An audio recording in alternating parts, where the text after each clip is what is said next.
असे सुकलेले आहेत ना पूर्ण, हे बघा हलके लागतात हे बाटे सुकलेले असे, ते लगेच तुटतात असे तोडले की. आणि असे जर ओले असले ना, सुकले नसतील ना हे असे बघा, ते तुटत नाहीत लवकर, त्याच्यामुळे खूप सुकवायला लागतं त्याला कडक उन्हामध्ये एकदम. मग असे हलके होतात, हे लगेच असे तुटतात पटापट असं तोडायचे छान. हे बघा हे असे हे बाटे आहेत ना.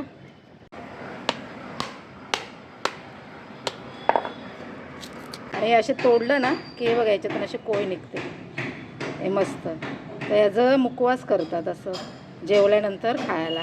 आता वाफवून मुखवास करायचं. बाटे दाखवले होते ना त्याची कोय आहे. हे वरचं साल आहे नाही, हे असं काढायचं. हे बघा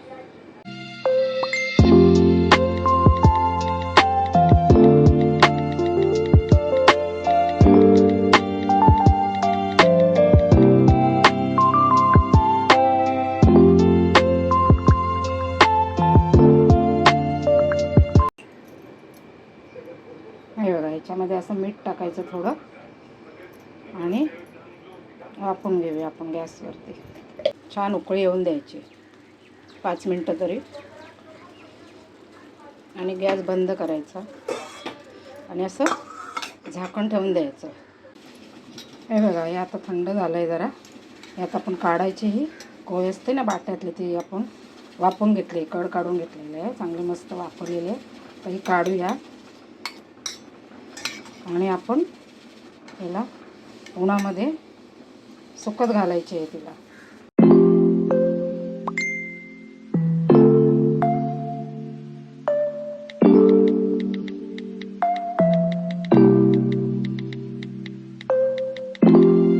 चला आपण सुकत ठेवूया उन्हामध्ये.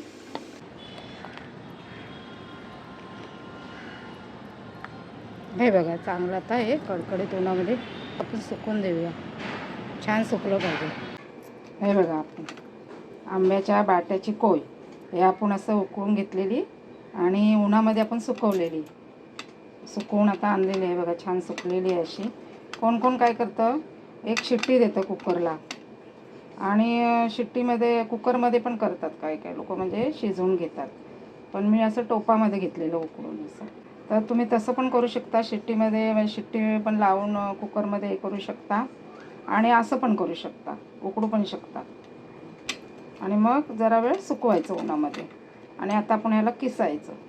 किसलं नाही तरी तुम्ही असे पातळ सुरीने पण असं हे केलं ना तरी चालेल, कापले तरी असे पातळ काप करायचे सुरीने तरी पण चालेल. चला आता आपण करून घेऊया.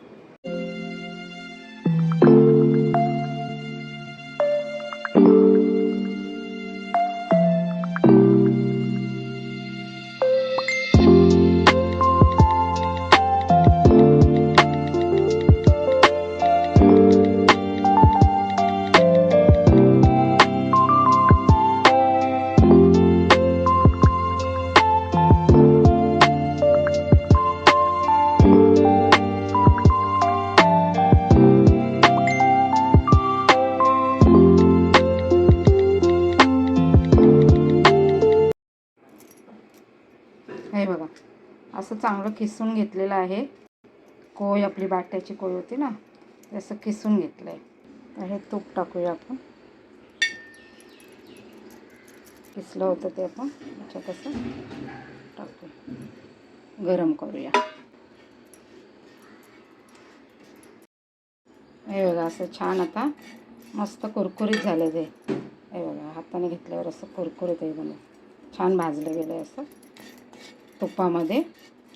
आपण भाजून घेतलं, एकदम कुरकुरीत झाले. आता ह्याच्यामध्ये आपण जरा हळद टाकूया, जरा हळद टाकायची.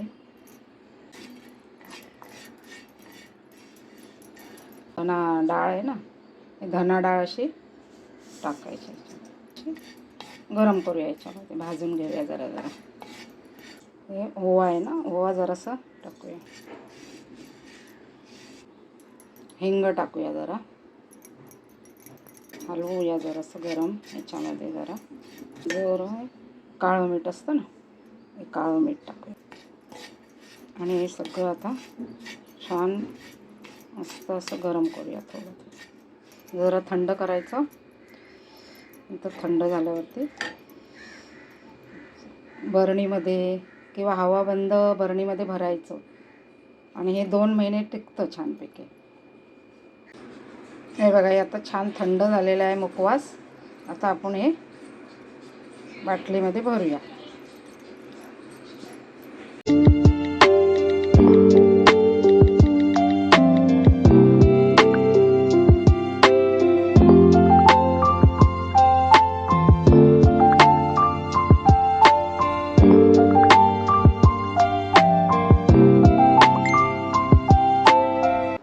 नमस्कार मंडळी, शैला पकवान चॅनलमध्ये तुमचे स्वागत आहे. हे बघा, मी छान मुखवास असं बनवलेला आहे. आंब्याच्या बाट्याच्या कोळीपासून बनवलेला आहे. मे महिन्यात आंबे खाल्लेच असतील ना, मग काय करणार वाट्यांचं. हे असं करून बघा तुम्ही. आवडलं तर नक्की माझ्या चॅनलला सब आणि लाईक करा. चला पुन्हा भेटूया.